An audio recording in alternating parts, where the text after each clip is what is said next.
Hi, my name is Lauren Paulus, and I'm an immigration attorney and the owner of Paulus Immigration. Today I want to talk about tourist visas and the process for applying for a tourist visa. You may be living abroad and interested in coming to visit the United States, or you may already be in the United States and want to help a family member or friend come and visit you here. Either way, these tips should apply.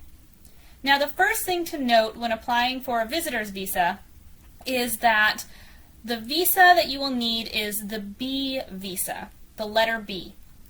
So when you're filling out documents or looking at forms, keep in mind that the visa you're applying for is the B visitor visa. So today we're going to talk about what the process is for filling out the application and making an appointment. Then we'll discuss the type of documentation that you should gather for your interview.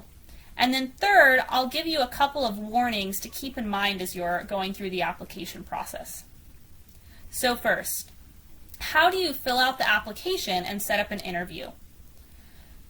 I recommend that you go directly to the Department of State website at travel.state.gov and fill out the form there.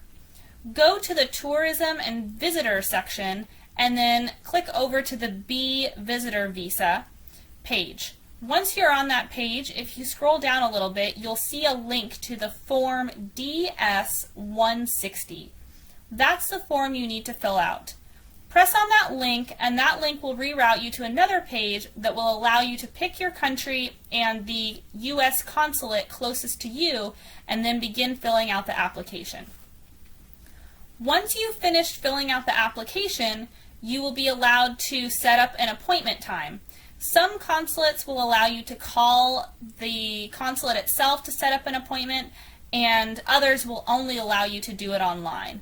My personal preference is to do it online because then you can print out your confirmation and you can also easily see the different time slots that are available. So then second, once you have filled out your DS-160 application and set up your interview time, what should you do to prepare your documentation for the interview? So, at an interview for a B visitor visa, what the consular officer is looking for is evidence to show that you are only coming to the United States for a visit and that you will most likely return to your country of residence after your trip and comply with all the terms of your visa. So the important thing is to gather documentation showing that you have a reason to come back. I usually recommend that clients gather documentation showing proof that they own a home in their home country, or that if they don't own a home, that they have a long-term lease that they are responsible for paying and have been paying in the past. I also recommend proving that you have long-term stable employment. This can come in the form of a letter from your employer talking about how long you've been with the company, what your plans are for future work in the company, basically a letter explaining to the consulate that you have a reason to come back and there's no reason for you to remain in the United States. I would also gather recent pay stubs or paychecks to show that you make a decent salary and that it's regular, because this also gives the officer evidence that you have something stable to come back to in your home country. And then another area that I like to have clients gather documentation for is showing family ties in their home country.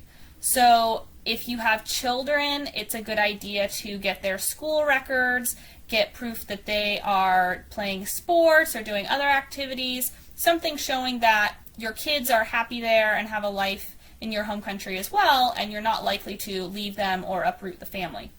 Also, if your spouse is working, it's a good idea to get an employer letter from the spouse's employer, recent pay stubs from the spouse's employer, that kind of thing, showing that your spouse is going to stay in your home country. And any other documentation about your family. If you have a huge family in your home country and everyone is happy there and staying there, letters could help. If you're caring for a sick relative or an elderly parent, medical records of that relative or parent might help. The idea is to show the officer that your life is in your home country and you are definitely going to return after your temporary visit to the United States. So after you have set up your appointment, picked your interview date, and gathered all of your documentation, you're pretty much ready to go. But there are a few warnings that I want you to keep in mind. First, please do not lie on your application or in your interview with the U.S. consular officer. If you lie and they find out about it later, or it somehow conflicts with an application down the road, or if they even find out about it at the time of your application or your interview, you can be found to be guilty of fraud, and that can preclude you from immigration benefits in the future, in addition to causing you to have your visa denied, your tourist visa denied at the time of your interview or before. It's definitely not helpful to lie. Often people's friends tell them, oh, just don't tell them about that previous marriage, or don't tell them about that criminal conviction. That's a bad idea, because usually it comes back to bite you in the end, and it's better to just lay it out in the open. And if you really need an attorney to help you get through something sticky like that, that's the better thing to do rather than lying about it. So be honest. And then my second warning is to keep in mind that if you do have a criminal conviction or a prior deportation or other type of immigration issues like a previous unlawful entry or something along those lines in the United States, that could be a grounds to deny your visa. And you may need a non-immigrant waiver to overcome that. If that's your case and you have a criminal conviction or some sort of immigration history, I recommend you contact an attorney for help, because it's not going to be as simple as a straightforward tourist visa application in that situation. So we've talked about how to fill out the application, schedule an interview, gather documentation, and I've given you some warnings for going through the process. I hope all of that helps. And if you have any more questions, feel free to contact me at my office. The number is 202-709-6439, and my email address is lauren@paulisimmigration.com. I look forward to hearing from you. Take care and have a wonderful day.